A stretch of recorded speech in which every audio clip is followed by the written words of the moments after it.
नमस्कार दोस्तों, मैथ्स में में आपका स्वागत है। आज हम आपसे बात करने जा रहे हैं क्लासिफिकेशन ऑफ एंगल्स के बारे में।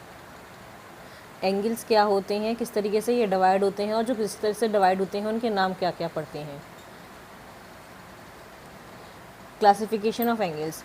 एंगल्स क्या होते हैं? एंगल्स हमारी कोई भी दो लाइन सेगमेंट जब हम ज्वाइन करते हैं एक ही पॉइंट पर, एक पॉइंट से जब कोई दो लाइन सेगमेंट ज्वाइन होती हैं उनके बीच में जो कोण बनता है वो हमारा एंगल कहलाता है। जैसे देखिए, एक ही लाइन सेगमेंट है और एक हमारी इस वाले पॉइंट से कोई भी हम लाइन जोड़ दें, लाइन सेगमेंट जोड़ दें, ऐसे जोड़ दें, ऐसे जोड़ दें, ऐसे जोड़ दें, ऐसे बना दें, कोई भी हम इसमें लाइन बना दें। इस लाइन सेगमेंट में मान लीजिए हम इसमें एक और लाइन यूँ ही बना दें या एक लाइन बिल्कुल सीधी हम यूँ बना दें। जितनी भी हम इसमें लाइन जोड़ेंगे तो इन दोनों लाइनों के बीच में कोई ना कोई एंगल फॉर्म होगा, या इन दोनों लाइनों के बीच में, या इन दोनों लाइनों के बीच में, या इन दोनों लाइनों के बीच में, दो लाइन सेगमेंट्स के बीच में जो एंगल फॉर्म होगा उनको हम बोलते हैं एंगल। अब ये डिवाइड कैसे होते हैं, ये देखिए। मान लीजिए हमारी ये एक बेस वाली लाइन है, ये हमारी बेस वाली लाइन सेगमेंट है। यहाँ से जो एंगल जा रहा है, ये जो जा रहा है एंगल, अगर ये एंगल 90 डिग्री से कम है, लेस देन 90 डिग्री है, तो इस एंगल का हम नाम देंगे एक्यूट एंगल। अगर लेस देन 90 का मतलब लेस देन 90, अगर ये 89 भी है तो भी ये एक्यूट एंगल ही कहलाएगा। ये नहीं है कि 90 के पास आ गया तो इसका नाम चेंज हो जाएगा। लेस देन 90 में 89 डिग्री पर भी ये एक्यूट एंगल ही कहलाएगा। इसका मतलब क्या होता है, लेस देन 90 से 0 से लेकर 90 तक जितने भी एंगल्स बनेंगे वो हमारे एक्यूट एंगल कहलाएंगे। अब 0 के बाद 90 के बाद 90 से छोटे, 90 पे जो एंगल बनता है एग्जैक्ट 90 डिग्री पे, उस एंगल को हम कहते हैं राइट एंगल। एग्जैक्ट 90 डिग्री पे उस लाइन, ये जो लाइन बनता है ये हमारा एंगल बनता है 90 डिग्री का। ये जो एंगल 90 डिग्री का बनता है इसको हम और क्या कहते हैं, परपेंडिकुलर लाइन। इसको हम क्या कहते हैं, परपेंडिकुलर लाइन।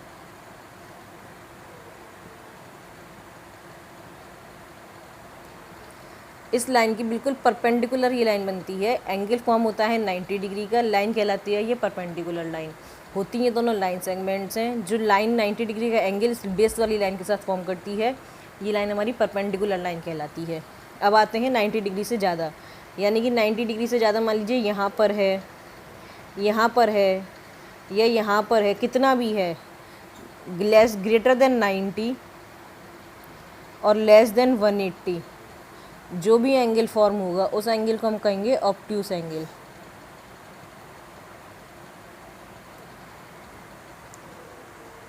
ग्रेटर देन 90 यानी कि इससे बड़ा, ये जो परपेंडिकुलर लाइन अभी हमने ड्रॉ की थी, इससे बड़ा जितना भी एंगल होगा यहाँ तक का, यहाँ तक का, स्ट्रेट लाइन से पहले तक का, ये हमारी स्ट्रेट लाइन है, इससे पहले तक का जितना भी एंगल फॉर्म होगा, यानी कि 179 तक के जितने भी एंगल्स होंगे अप टू 179, 91 से लेके मिड के 91 से लेके 179 तक के जितने भी एंगल्स होंगे वो सारे क्या कहलाएंगे, हमारे ऑब्ट्यूस एंगल।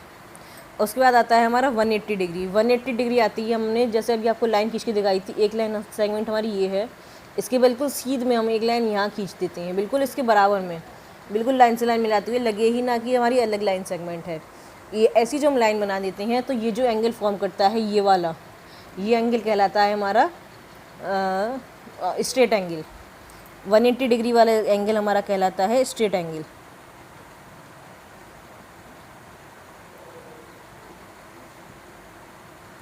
अब यहाँ से हम जब हम फिर से और आगे घूमते हैं, अभी हम यहाँ से देखिए, हमने यहाँ से कल चलना शुरू किया था, दो लाइन सेगमेंट हमारी यहाँ से बनी थी, एक लाइन हमारी ये थी, हम यहाँ से लेते लेते यहाँ तक पहुँच गए।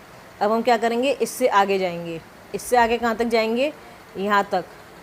इससे आगे हम कहाँ जाएंगे, यहाँ आ सकती हैं, यहाँ आ सकती हैं, यहाँ आ सकते हैं, यहाँ आ सकती हैं, यहाँ आ सकते हैं। इसके आगे हम यहाँ बीच में, इसके बिल्कुल बिल्कुल पास में यहाँ तक आ सकती हैं। इसके पास में ये जो एंगल बनेगा, इसका मतलब क्या हो गया, ग्रेटर देन 180 डिग्री और लेस देन 360 डिग्री। ये जो एंगल बनेगा, ये वाला एंगल कहलाएगा हमारा रिफ्लेक्सिव एंगल या और रिफ्लेक्स एंगल। रिफ्लेक्सिव एंगल या रिफ्लेक्स एंगल यानी कि 80 डिग्री, 180 डिग्री यानी कि 181 से लेके 360 डिग्री, मैंने लिखा लेस देन 360 यानी कि 360 डिग्री से पहले यानी 359 तक जो भी एंगल फॉर्म होगा उसको हम क्या कहेंगे, रिफ्लेक्सिव एंगल। अब आता है हमारा 360 डिग्री। मान लीजिए हमने लाइन पूरी हमारी यहाँ से जाके पूरी यहाँ घूम कर आ गई, ये एक लाइन सेगमेंट थी, अब ये लाइन सेगमेंट हमारी दोबारा यहीं पे आके फॉर्म हो गई, यानी कि हमारा एंगल ने पूरा चक्र यहाँ घूम लिया। अब दोबारा एंगल यहाँ पे आके मिल गया इस पॉइंट पे, ये जो इसका मतलब क्या हो गया, इसने पूरा एक घेरा कंप्लीट कर लिया। इसको हम क्या कहेंगे, 360 डिग्री। इसको हम क्या कहेंगे, 360 डिग्री। इसका मतलब हो गया ये 1 रिवॉल्यूशन। इसका मतलब क्या हो गया, ये 1 रिवॉल्यूशन। हमने अपनी साइंस में भी पढ़ा है, अर्थ रिवॉल्यूशन करती है सन के ओर। इसमें से इसी प्रकार ये यहाँ से शुरू होकर यहाँ पे जो दोबारा लौट कर आ जाती है, पूरा एक चक्र पूरा कर लेती है, तो ये कहलाता है रिवॉल्यूशन। इसी प्रकार से हमारी एंगल ने यहाँ से चल के यहाँ से पूरा दोबारा यहाँ तक लौट कर आ गया, इसने पूरा अपना एक रिवॉल्यूशन पूरा कर लिया। ये एंगल इसने कितना फॉर्म किया, 360 डिग्री का। अब देखिए हमने कितने एंगल्स आपको बताए, acute angle, right angle, obtuse angle, straight angle, reflexive angle और 1 रिवॉल्यूशन। अब हम आपको इसको बताते हैं एक केवल सिंपल एक लाइन में लिख के, कौन कौन से एंगल हमने पढ़े थे अभी अभी। पहला पढ़ा हमने एक्यूट एंगल, उसके बाद हमने पढ़ा राइट एंगल, उसके बाद हमने पढ़ा ऑब्ट्यूज एंगल, उसके बाद हमने पढ़ा स्ट्रेट एंगल, उसके बाद हमने पढ़ा रिफ्लेक्सिव एंगल, और उसके बाद हमने पढ़ा आपको 1 रिवॉल्यूशन।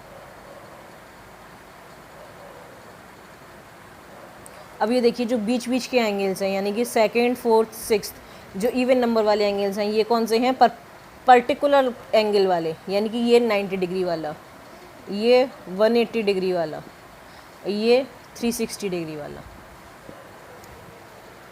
और ये कौन से कहलाते हैं, 0 से बड़े और 90 से छोटे। ऑब्ट्यूज कौन से कहलाते हैं, 90 से बड़े और 180 से छोटे। रिफ्लेक्सिव कौन से कहलाते हैं, 180 से बड़े और 360 से छोटे। इसके बीच में हम कोई सी भी एक एंगल डाल दें, या ए डाल दें या बी डाल दें, हम कुछ भी डाल देते हैं। मान लीजिए हम ए डाल देते हैं, तो ये हमने सारे एंगल मान लीजिए ए से डिनोट किया है, तो ये सारे एंगल जो कहलाएंगे वो angle A is greater than 0 but less than 90 degree, angle A is greater than 90 degree but less than 90 degree 180 degree, angle A is greater than 180 degree but less than 360 degree. इसी प्रकार से हमारा ये angle का classification होता है। अब इसमें आते हैं हम पैरेलल लाइंस में, क्योंकि अब हमें बताने हैं कॉम्प्लीमेंट्री एंगल्स और सप्लीमेंट्री एंगल्स। पहले हम बात करते हैं ये सप्लीमेंट्री एंगल्स और कॉम्प्लीमेंट्री एंगल्स होते क्या हैं।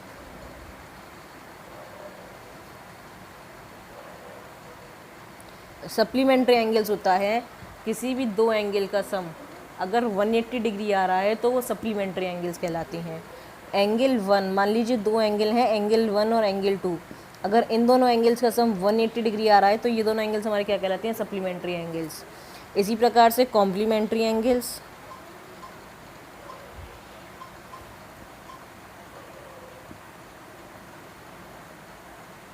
Angle 1 plus angle 2 is equal to 90 degree आ रहा है तो ये कहलाता है हमारा कॉम्प्लीमेंट्री एंगल। यानी कि देखिए हमने कोई दो एंगल फॉर्म किए, एक एंगल हमारा इसमें फॉर्म हो रहा है और एक एंगल मान लीजिए हमारा इसमें फॉर्म हो रहा है। अगर ये दोनों एंगल मिला के एंगल 1 और एंगल 2 अगर ये दोनों मिला के 180 डिग्री बनाते हैं तो ये कहलाएंगे हमारे सप्लीमेंट्री एंगल्स। अगर ये दोनों मिला के 90 डिग्री के एंगल बनाते हैं तो ये कहलाएंगे हमारे कॉम्प्लीमेंट्री एंगल्स। अब आते हैं इसमें हम पैरेलल लाइंस में, और पैरेलल लाइंस में हमारे कैसे एंगल सारे फॉर्म होते हैं, कैसे हमारी लाइन इंटरसेक्ट करती है, उस लाइन को हम क्या कहते हैं, हम उसके बारे में आपको बताएंगे। अब ये हो गया हमारा क्लासिफिकेशन ऑफ एंगल। अब हम आते हैं पैरेलल लाइंस के बारे में, जो हमने रेक्टेंगल की डेफिनेशन में पढ़ा था। पैरेलल लाइंस, ये पैरेलल लाइंस होती क्या हैं। पैरेलल लाइन सबसे पहले तो आप ये ध्यान रखिए कि पैरेलल लाइंस वो होती हैं जो लाइन आपस में कभी मीट ही नहीं करती। लाइन आमने सामने की ऐसी दो लाइंस जो हमारे किसी भी पॉइंट पे जाके मीट ना करें, चाहे हम इन दोनों लाइन सेगमेंट्स को कितना भी बड़ा कर दें, पर ये दोनों हमेशा मिले ना, कभी मिले ही ना, किसी भी एंड पॉइंट पे जाके मिले नहीं, उन लाइंस को हम पैरेलल लाइंस कहते हैं। ये दो लाइन हमने खींच ली, इसका नाम दिया हमने ए बी, इसका नाम दिया हमने पी क्यू।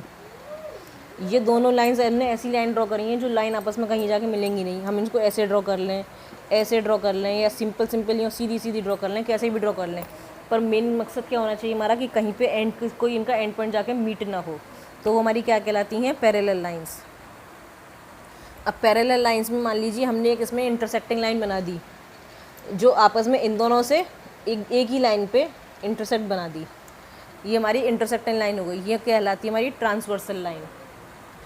ये जो इन दोनों पैरेलल लाइंस को काटेगी और इसमें जो एंगल फॉर्म करेगी इस हिसाब से फॉर्म करेगी, तो ये एंगल ट्रांसवर्सल लाइन कहलाती है। किस हिसाब से फॉर्म करेगी, इसमें ये वाला जो एंगल होगा वो इसके बराबर होगा, इसी प्रकार ये वाला जो एंगल होगा वो इसके बराबर होगा, ये वाला जो एंगल होगा वो इसके बराबर होगा, और ये वाला जो एंगल होगा वो इसके बराबर होगा।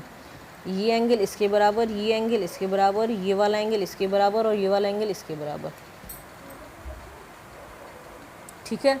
अब ये वाला जो एंगल है वो यहाँ पर इसके बराबर भी होगा, ये वाला एंगल इसके बराबर होगा और ये वाला एंगल इसके बराबर होगा। सिमिलरली इधर से हम देखें, ये वाला एंगल इसके बराबर होगा और ये वाला एंगल इसके बराबर होगा, तभी ये लाइन हमारी ट्रांसवर्सल लाइन कहलाएगी।